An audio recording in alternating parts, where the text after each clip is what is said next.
Welcome, everybody. Welcome to the First Person Narratives for an Accessible Built Environment lecture series. My name is Kate Clark, and I'm the project coordinator with Peach Research Unit. And Makiko Terashima is here as well, who is the lead researcher at Peach Research Unit with Dalhousie University's School of Planning. So Peach stands for Planning for Equity, Accessibility, and Community Health. So just like it sounds, we are researchers looking at how we can build more equitable, healthy, and inclusive communities.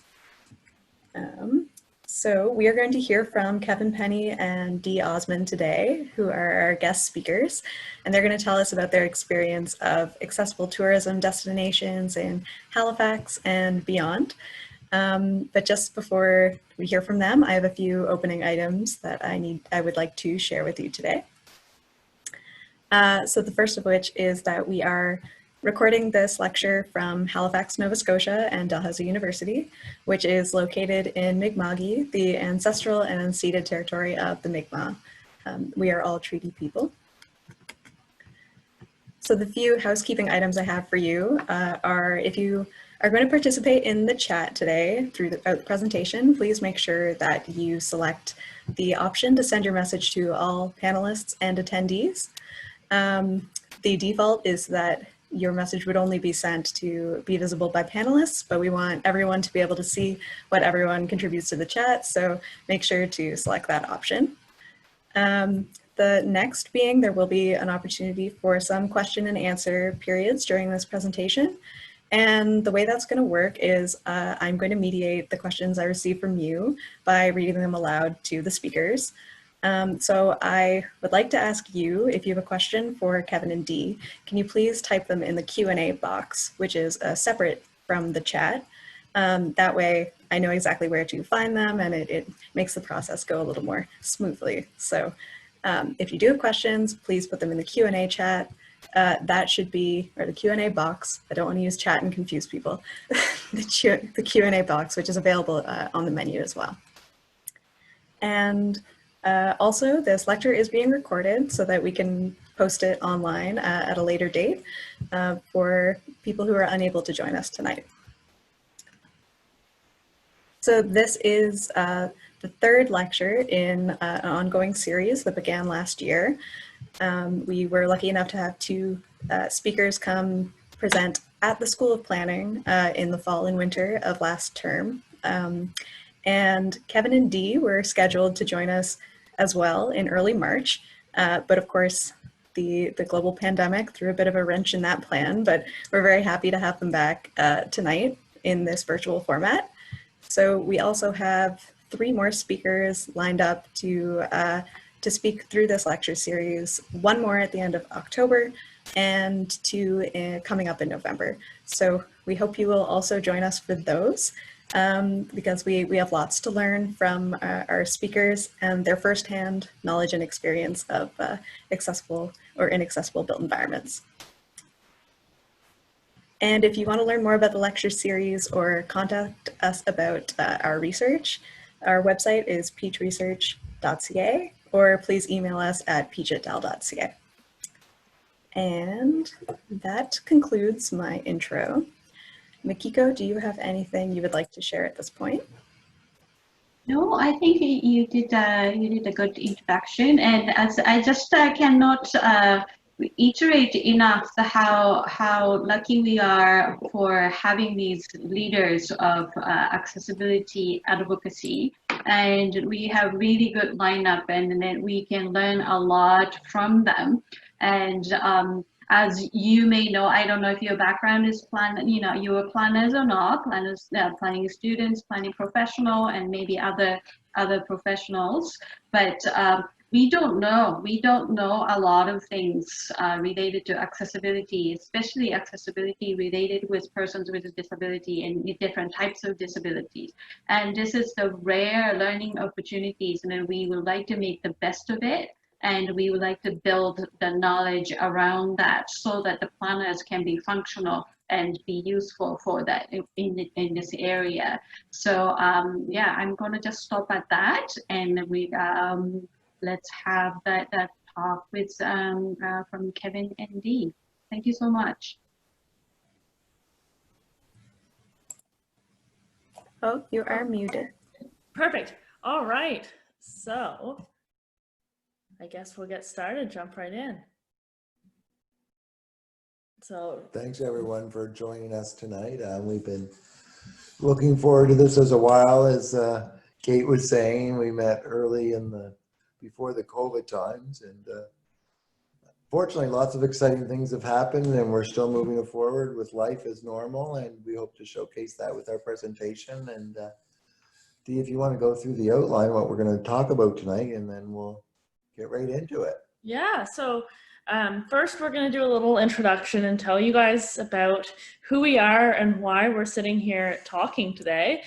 And then we're going to talk a little bit about what we came up with that we thought may be of interest to all of you, talking a little bit about examples of our experiences and how they relate to accessibility and to the environments in which we move and interact. So we're going to be talking about accessible tourism, so making a city accessible. We're going to talk about transportation. We're going to talk about tours, museums and attractions, and special events. We're going to give a couple examples of places that we've gone to that have had both strengths and weaknesses that we've found, as well as giving some local perspectives on what we've learned about Halifax, especially now when we're kind of confined to traveling locally and experiencing the things around us. So I guess we'll get right back into it. So Kevin, do you want to introduce yourself first? Oh, I'd love to. So my name is Kevin Penny, and I live here in Halifax, and I lived in Halifax for over 25 years now, since I came to go to St. Mary's University. Back in 1991, I suffered a spinal cord injury, a complete C4 spinal cord injury, which left me paralyzed from the chest down. Over the past 28, 29 years as a person with a physical disability, I've been very lucky to continue on with my education, my employment, and really lately been really focusing on completing that life balance within recreation and tourism. And so I won't go into too many more details, but that will hopefully come out in the presentation. Dee, go ahead. Yeah, so my name is Dee Osmond, and I was born in London, England, and I lived there until 2008 when I moved to Halifax. So since then, I've been living in Halifax and Dartmouth, and I call Halifax my home now. Kevin and I met in 2013 when I was an instructor for an adaptive sailing program that we have here in Halifax called Sail Able. And we quickly became great friends, and we started dating in the fall of 2014, which is, oh my goodness, 6 years ago. Unbelievable. Yeah, so hard to believe. So over that time, we've both learned a lot about each other and about life, and we've learned that we both have a severe passion and desire to travel and try new things, even when sometimes it's not a good idea.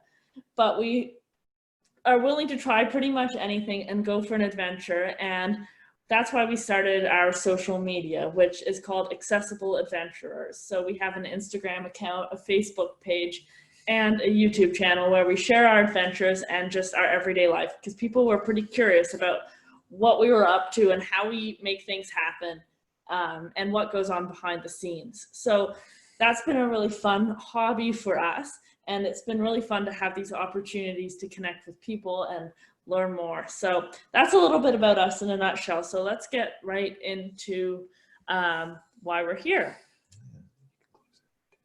Close what? Just minimize that, yeah. Okay, sorry. Yeah. All right. We're Zoom rookies right. still. Okay. So yeah, go ahead. All right. So really, when it comes to what we want to do, we really kind of focus accessibility and making a city accessible for everyone, not just for my specific situation, but something that will be good for everyone as a whole. Universal design, we like to call it. And do you want to focus on the first one, Dee? Yeah, absolutely. So I think when we travel, Oh, sorry. I'm once again Zoom rookie here. Okay, yeah. So when we travel, we like to experience what accessibility is in different places around the world. And we wanted to give you guys kind of 2 examples of places that we've traveled to within the past year. So the first place that we want to talk about is a city that is very well known for its accessibility and going above and beyond what is required. And it is very well known in the disabled community. And that is the city of Las Vegas, Nevada. Sin City, baby. So why don't you tell the story? When were we in Las Vegas and why did we go? So as Dee said, we have experienced travel quite a bit together and we've really learned things. We did a lot of research and Las Vegas was kind of top of the list for accessibility, but I didn't really know if I'd like the Vegas situation. I've heard horrible things about it being very busy, crowded, hard to get around, sometimes in a wheelchair, all these myths that you can hear. And then finally, we decided back last fall to go to Vegas together. And we really planned this trip to the max and looked at accessibility in the areas of transportation, how to get to the airport, back and forth from the airport, how to get around Vegas. And we actually went February 28th, 2020. And our return trip was on March 11th, 2020. So if you don't remember, if your memory's short, I don't think it is, that's 2 days before the COVID-19 pandemic hit. And everything started to shut down. So we got home just in time from Vegas. Mm-hmm. So you want to talk a little bit about what you felt is accessible in Vegas, and maybe we can shoot Yeah. up some pictures? Absolutely. So Vegas is one of the most accessible places that I have ever been.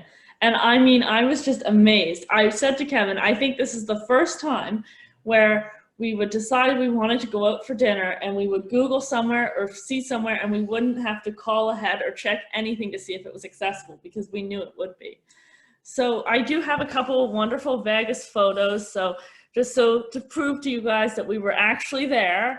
So look, oh, that's not Las Vegas. Oh, stop share. Sharing is paused. Maybe Kate. Okay, oh, here we go. We're screen sharing now. I think we're good.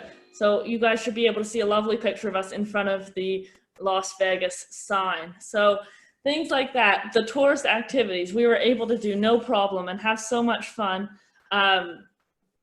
exploring without having to worry at all about whether something was accessible.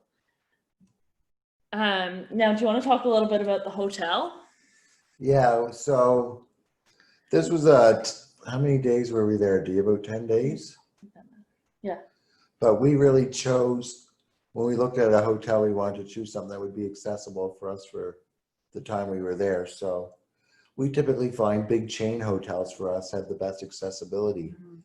Specifically, we use Hilton a lot, and we when we stayed at a Hilton resort, it was 5-star when it came to accessibility. So all aspects of it, the hotel room itself, its amenities, were all very accessible. Yeah, and what do you need when you go to an accessible hotel? Bathroom mainly, accessible shower, roll-in shower that can accommodate a shower, wheelchair, level entry, and that was a nest, and that was what was advertised, and that's what we had when we went. So and typically that's a really hard thing to find when we're looking for somewhere, is we can be limited by accommodations. Even oftentimes accessible rooms aren't listed on a website, the details are vague. So having that confidence, knowing that you're going to have somewhere that you can stay, where you can get into your hotel room, you can get in and out of bed safely, and you can use the bathroom and the shower, is huge to us, which I know sounds pretty silly, but these are things that we do have to have problems with sometimes. Want me to keep going? Yeah, keep going. So that was just kind of an example of when things go well for us. Las Vegas was a great example of that. Their bus system, getting from A to B is so important to us when we travel. And we like to save a little money when we travel as well. And we'll only get a taxi as a last resort if we have to. So going to somewhere and seeing a transit system that just works. You can buy a pass with an app on your phone. Kevin was able to take the bus independently while I dropped off our rental car. Yeah. And he was able to go on, have the bus pass open on his phone and not need anyone to fumble with tickets, reload it on the app, no problem. All the buses were accessible. The drivers knew how to tie you down. There was never anything questioned. You know, the bus would pull up, the ramp would get put down. And it was very, very easy to get around, easy to get from the airport to our hotel. Oh, for sure. Accessible taxi would arrive in 5 minutes. And these are kind of barriers to travel is that fear of getting stuck, of not being able to make it from the airport to the hotel, not being able to enjoy the things there are to do, the attractions, the museums, everything, because you're stuck at your hotel and there's no way to get where you need to go. So having that kind of built in, that you know that the accessibility is going to be up to a certain standard, is quite unbelievable. And the US in general is very accessible. And a great place to visit for accessibility, but Vegas just goes above and beyond, because they know that there is a huge opportunity in accessible tourism. Is if they have places that everyone can use and access. If you notice how many people there are who use mobility aids in Las Vegas, it is unbelievable. And that's not by chance, it's because that's somewhere that you can safely and easily go to. So we just kind of wanted to share that a little bit. And I have a couple pictures. Well, you pack up the pictures, Dean. I'll explain the pictures. Yeah, How's okay, that sounds lovely. Okay, so here's a picture. All right, so here's a picture of us, and you can describe kind of what's going on here. So here is one of the tourist attractions in Las Vegas called the Big High Roller. So this is like the London Eye you might be familiar with if you've ever been to London, but it's an enclosed giant Ferris wheel that gives you the ability to get panoramic views of Las Vegas. So we booked this as an excursion that we did while we were there, and as you can see, I was able to stay in my power chair, getting on and off each, I guess they would be called pod, was very simple. We didn't have to call ahead. We just went, showed up, they saw me, they put a ramp down to make it easy for me to get into the pod, and we were able to enjoy the adventure just like everyone else. It was very simple. And that's kind of what we want is, sometimes it's not simple, and you can really tell when something is designed to be accessible. And that's kind of what we want to show, is that it's not that hard to do, and it makes such a difference when it is. Exactly. So another example of our trip is Paris. So I'm going to share a little photo here. So this is a photo of us going on the Eurostar from London to Paris. So if you take a look at this, I'm trying to find it. Why is it? Okay, all right, here's a picture. So in this picture, you see that my seat is on the left and Kevin's on the right, and we have our own little table that's height adjustable. We can sit next to each other on the train. And this isn't always the way. No. So the design here of this train was sent in mind. So even though it was only a 3-hour drive, I could be included with this company that I was there with. They went above and beyond to make sure I was comfortable, that there was enough room. We had plenty of area to store our belongings. There was no hassle. No. Just had to book pre-ahead to say that we were going to require this service, confirm all that, and it went so seamlessly because it becomes part of their standard service. Yeah, and one of the incredible things they do is they go above and beyond, and people who are wheelchair users and their companions get a discounted travel rate because they understand that having to need an assistant to fly with or to travel with you can be cost prohibitive. And they also understand that traveling can be stressful and that you may need extra time. And so they upgrade you. These seats are in the premium class, but you do not pay for that. And you have access to the lounge so that you can get to the train early and wait and be able to relax somewhere and know that you're safe and know that you're not going to miss your train or be rushing from A to B, and that you have help and are supported. And this was the first time that we experienced something like this, and it was truly unbelievable, because we should probably talk a little bit about airplanes, because the reason that we're so excited about this train is because flying by airplane can be a real challenge for us. So do you want to just kind of walk people through what I have to go through to get on an airplane? Mm-hmm. All right. So in order for me to be able to fly, I mean, first you have to select your destination, but you have to book ahead. And if you want to ensure that you get an appropriate seat with proper leg room, for me, I have to also have someone travel with me as an attendant. So before I can fly, I have to book a ticket for myself, get medical approval from the airline. We typically use WestJet because we find they work well with us and standardized airplanes. But what really has to happen is I have to get medical clearance to get that approval for another seat. I have to call ahead, book that seat for that other person, make sure it's available. So that's the first stage. And then the real difficult or challenging part or scary part, anxiety-inducing part for me is when you actually arrive at the airport, because I'm going to be traveling with a $40,000 wheelchair, $2,500 lift I need to take in order to be able to travel independently, a manual wheelchair, lots of gear, lots of stuff that I will rely on when I get to the other end of my destination. Do you want to continue on? You can ask. I don't know. It doesn't matter. All right. Okay, so then the tricky part about flying is that there are no airplanes that you can stay in your wheelchair to go in. And this is a huge problem because accessibility was never in the forefront of airplane design. Kevin, or anyone who requires assistance and can't stand to transfer into a toilet in a very small bathroom, can't use a bathroom during a flight. You can't stay in the comfort of your chair in your custom seating where you're comfortable. You have to get carried and put into an airplane seat, and your chair has to be put in the cargo hold of the plane where staff do not have the appropriate training to handle it. So can I continue on? Yeah, so I'm going to show a picture while you talk. There's lots of steps involved. So lots of things can go wrong, and consistency is never there from airport to airport, from flight to flight, from worker to worker. So I've been traveling. My first flight was probably 1992, and things have changed a lot, but a lot of things are still the same. So you can see, in order for me to get on the airplane, I have to be... I'm failing at screen sharing. You keep talking, but I'll have the picture in a minute.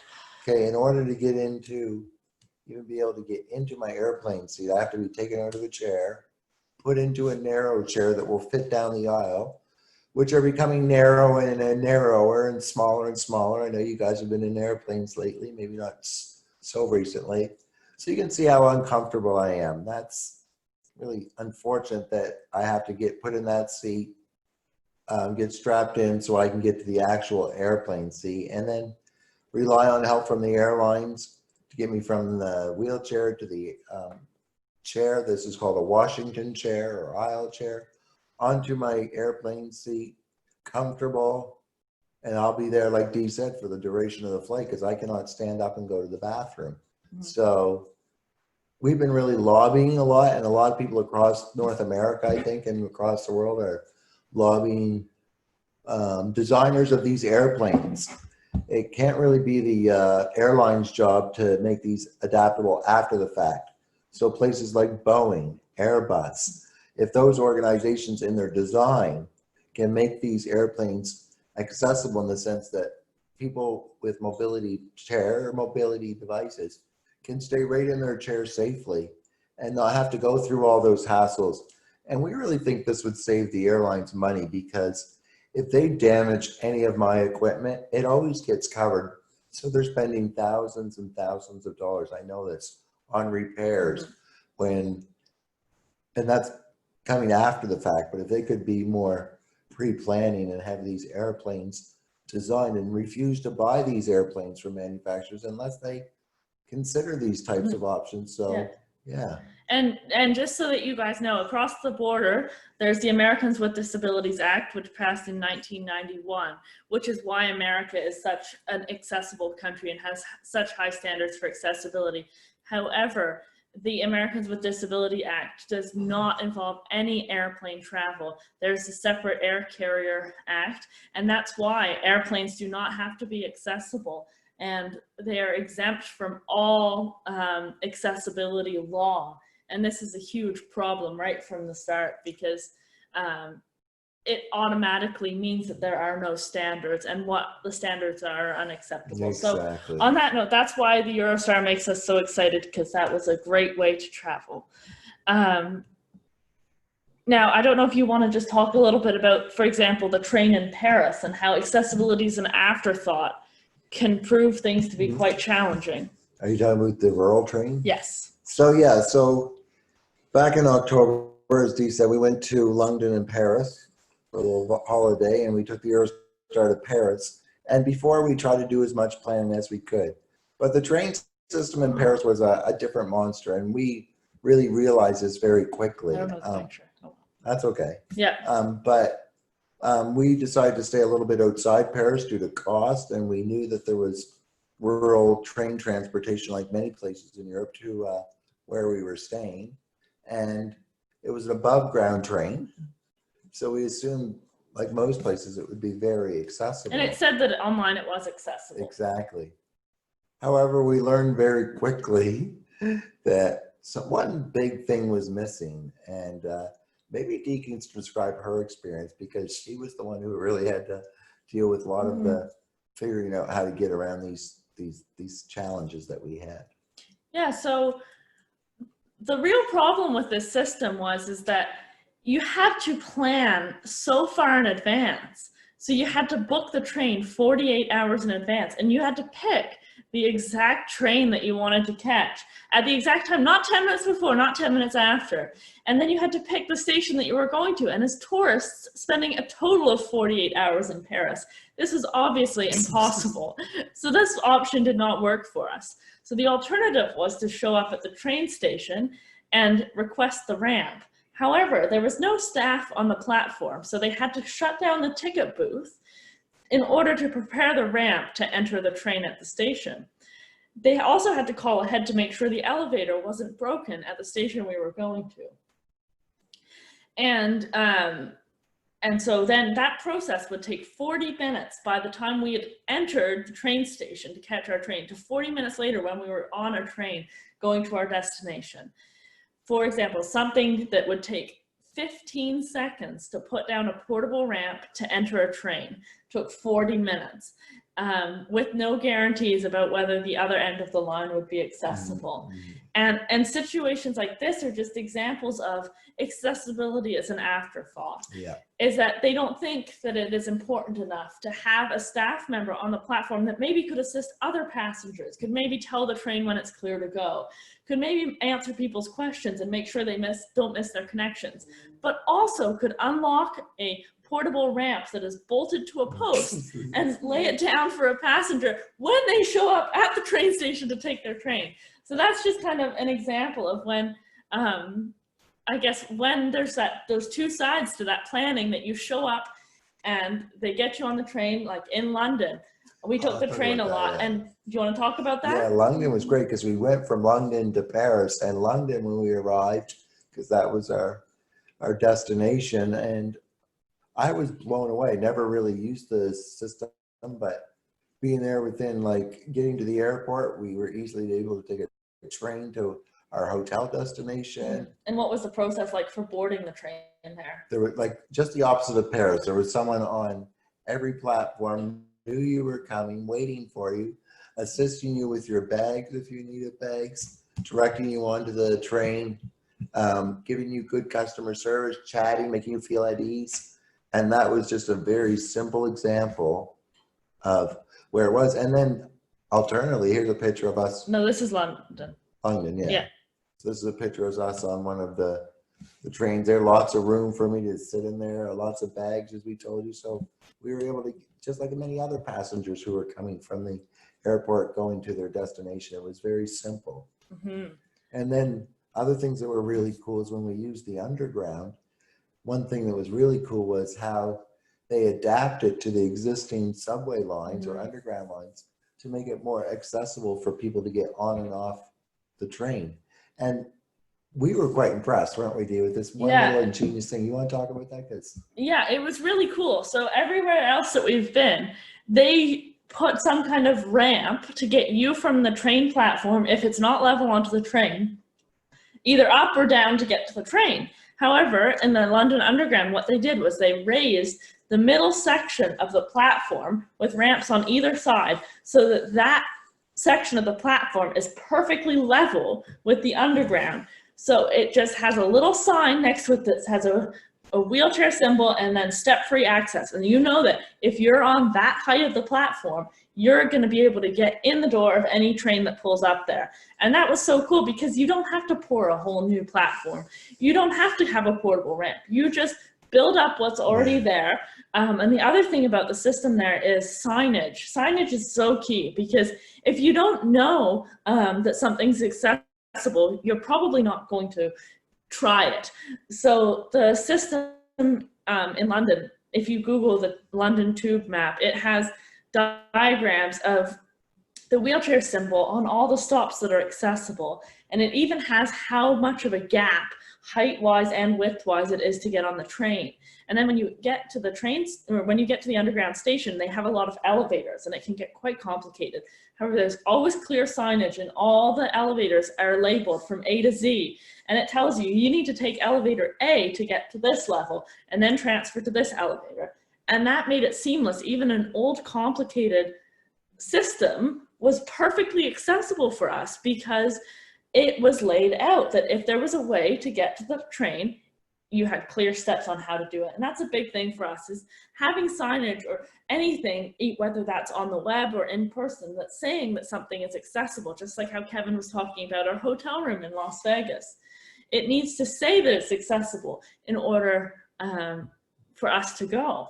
So, and one thing I just want to add to that about the two different scenarios that Dee talked about with London and Paris for us was we had no stress in London. We didn't have to worry about those things, how we were going to get from, we could just go like everybody else. And when you're on vacation, that's, you don't want stress, and not having that added stress just makes it much more enjoyable, and you can really tell. And luckily we're avid travelers and we can adapt, and we do have alternatives because we've had these experiences. But for someone new traveling to one of these places and not knowing, it's really scary to a lot of people. So for us, with our adventure, with our YouTube channel and Instagram page, we want to show that it can be done, but really want to work at pushing the envelope. mm-hmm.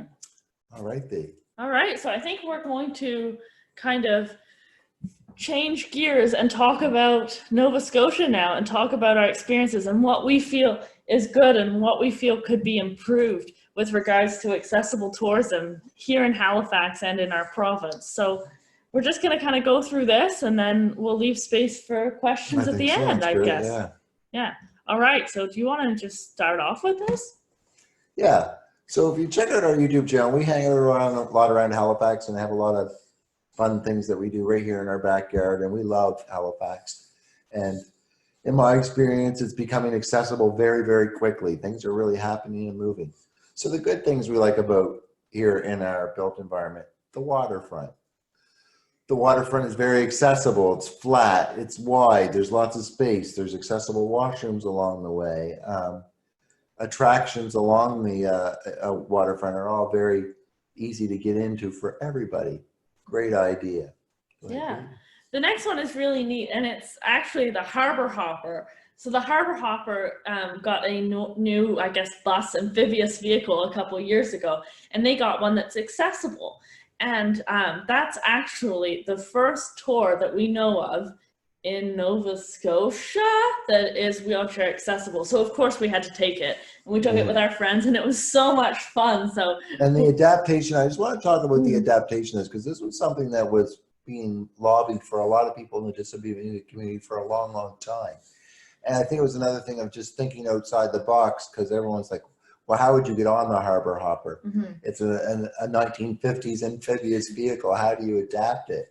But in the end, it became pretty simple. I think they must have talked to the community, and they basically just cut a door open area that was wide enough for a wheelchair to get through.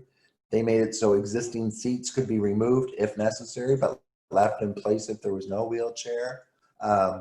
They came with a mechanism that's used on train systems to a platform lift that can get you up to the. Of that. Do you want me to Oh show yeah, it? if you can show the picture, and so it was very simple. And like I said, I've been living in Halifax for a while, so I really wanted to experience this.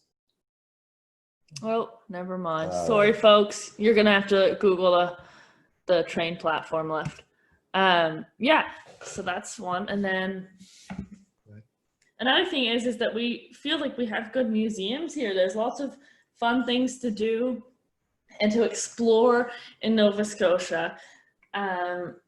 And I guess getting around kind of in general, with regards to the sidewalks and the crosswalks and paths, we're seeing huge improvements in sidewalks and bike paths and making it easier to get from A to B. Restaurants, patios, more and more places with their outdoor patios. They became a big fad years ago, but they weren't always accessible. But these are good sometimes because they're not great for everyone. There are some challenges, but a lot of times all these accessible balconies, terraces, whatever, balconies and terraces are accessible. And sometimes it gives you access to the restaurant if the restaurant is not accessible for some reason with 2 or 3 steps. So the other thing that's really cool about what we like in Halifax is transportation has come a long way, meaning the Halifax Transit bus system, ferries, really good. Currently, all buses and ferries are 100% accessible. If you want to take regular transit, you do not have to call ahead. The bus driver will deploy the ramp, strap you down on the bus, vice versa on your return trip, and that's huge. That hasn't always been the case. So within the last 5 years, I see huge improvements in the transit system, so I can ride transit independently and get anywhere I need to go if I choose. And that's a huge thing here in Halifax. Absolutely. So now we're going to move on to kind of the things that we feel could be greatly improved for accessible tourism in Nova Scotia. So the first one is, it's really quite interesting, is that there are, other than the Harbour Hopper, no accessible sightseeing tours. So the hop on, hop off bus tour, the coach bus that takes you to Peggy's Cove and Lunenburg. And this is really surprising to us because our industry normally is so driven by cruise ship passengers, and there's a huge need for accessible excursions on cruise ships. And it's very surprising that all of these coach buses exist, but none of them are accessible. And I guess that's a difference between here and the United States. Is in the United States, there are a lot more tour buses that are wheelchair accessible because they have to be. And it's actually, it's not a complicated thing. It's just simply a bus that has a lift in it. Yeah. So this is something that we think could be greatly improved. Yeah. Another thing would be taxis in HRM, I guess, accessible taxis. Mm-hmm. It's kind of been a funny ebb and flow because back in the beginning there were very few, 1 or 2, and then they panned out. And then there were some initiatives done with the municipality where they would release a new taxi license to individuals if they were willing to make that vehicle accessible for wheelchairs, so wheelchair accessible van. So that worked really well because that ballooned and we had over 80 vehicles in HRM, and it was very easy to get a taxi. But then it became expensive. Maintenance on the vehicles became more expensive for the taxi drivers, so a lot of them just couldn't keep up with it even though they got the license. So now we're down to about 8. It's very difficult to get, to be honest. I don't even try because a lot of them are pre-booked privately with drivers or in advance. And that's really different than other cities we've been in. Like in Vegas, literally you could go on an app and book an accessible taxi for whenever you want it, and one would come in a reasonable time. And even like bigger cities in Canada, Toronto, Vancouver, these things, there are accessible taxis. And that's a huge problem here. And I think what it comes down to, and then what the solution is of other cities, is if this type of service is available, it needs to be subsidized by the municipality because there's fewer taxis that you can use. They might have to travel long distances and not get a return flight. So there's ideas, and if if anyone wants to think more about those ideas, you should talk to the disability community, because I think they can see, and we know what works in other countries or other provinces even. Mhm. And then the last one that we feel is a kind of a problem, and it kind of ties into everything, is just accessible bathrooms. I think there's a misconception that if a restaurant has a ramp to enter it, that makes it accessible. However, that's absolutely not the case, and there's been some very positive momentum in that department, I guess, which is very, very long overdue and very exciting. But I think there is definitely a lack of accessible bathrooms everywhere. And it's very hard to know, I guess, what you're going to get in the bathroom department. And I think we're very fortunate, Kevin, that you do not need to use the bathroom in the same way that other folks who require an accessible bathroom do, because so that we're not kind of in the know as much. But that doesn't. Are you saying I can pee anywhere? I kind of am, like even more places that I can. However, I think it is a huge deal. And it drives away business Yeah. for businesses who don't have them, because it's a huge concern for a lot of people who use wheelchairs, because they need to be close to a bathroom. They need to get there quickly. They can always wait. There's many issues. And I want to draw a parallel before I forget. In the COVID times, remember when everything in the world was shut down, like including restaurants, and you had to go out and do something? Just think about this right now, is when it was impossible to find a bathroom. That is like life right now in terms of accessible bathrooms, is that there aren't any, or you don't know which ones are open or closed. So think about the COVID times and the bathroom situations that you experienced. Yeah, exactly. Yeah. So that leaves us that's kind of where we kind of went over. We're really looking forward to taking questions. This is our favorite part of all this. You've listened to us talk for 30, 40 minutes. So yeah, I'm hoping, Kate, that you can come join us on the screen and facilitate some questions. Yeah, for sure. I am unmuted. Okay. So Just one thing, Kate's been amazing for this with the planning, and Makiko and everyone. They've made our job very, very easy and setting things up and pre-planning. So Kate, thank you so much for doing an amazing job and making this happen virtually. Oh, thank you so much. You guys were the easiest participants. You say that to everyone. Okay, so I do have some questions here. Where to start? Maybe I will start with, because you kind of ended on talking about Nova Scotia. There's one question that is asking a bit more about your experience across Canada with being tourists, and if you're able to kind of rank Canada's tourism in terms of accessibility, maybe against the other places you've been to, like the States. I think, I like having a national Canadian perspective, because we're moving forward when it comes with accessibility on a federal level within laws, accessibility acts, and especially here in Nova Scotia. So I think we could rank them pretty easily. Dee, what do you think? So I would say the most accessible city in Canada when it comes to transportation accommodations would probably be Vancouver. Absolutely. Not surprising. There's a huge community of disabled individuals that live out there. So I would say all their accessible transportation, taxis, recreation events, tourism events are all they're a step ahead. Yeah. So I would rank that number one. Absolutely. And I think in general, kind of the bigger cities are more accessible. We feel that Canada is quite accessible, but I think it's a little difficult because it's not really consistent across the board. And I would say the biggest problem that I've kind of experienced traveling with you is accommodations.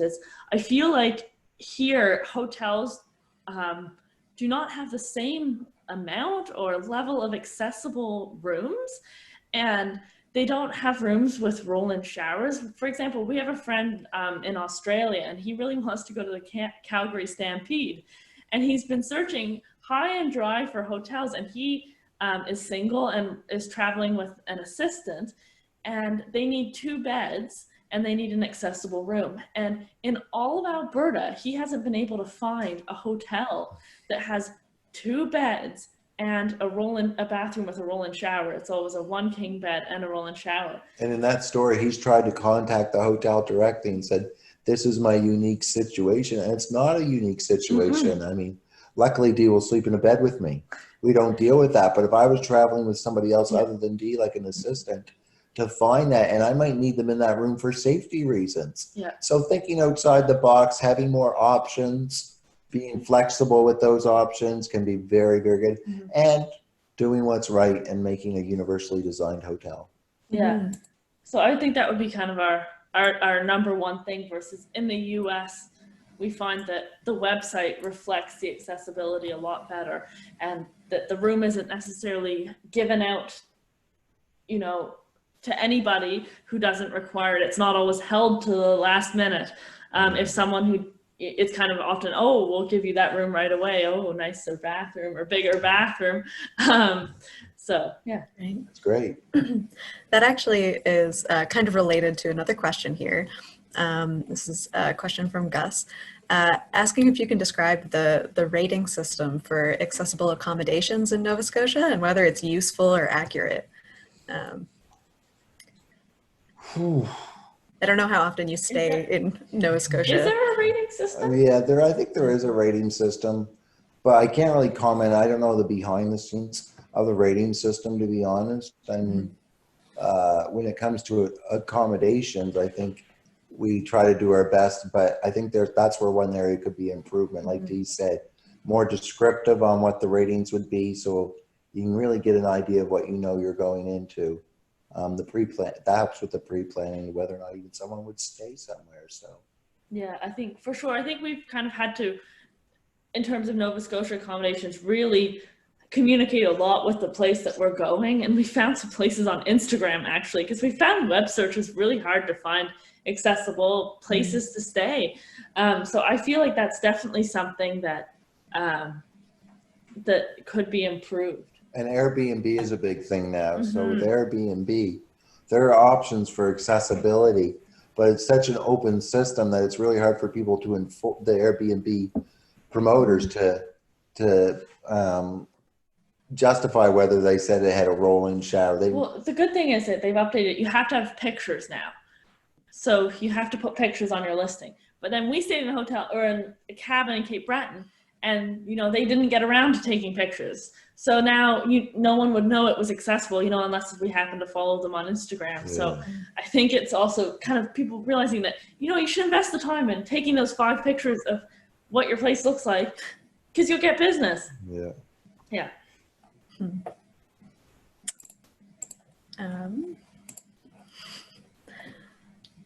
Let me see. Okay, this is more of a clarification, but also a question.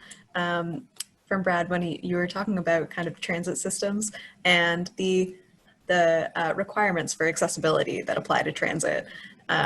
He just wanted to clarify that accessibility can often mean 100% accessible only for mobility impairment, and other impairments are not necessarily accommodated by that.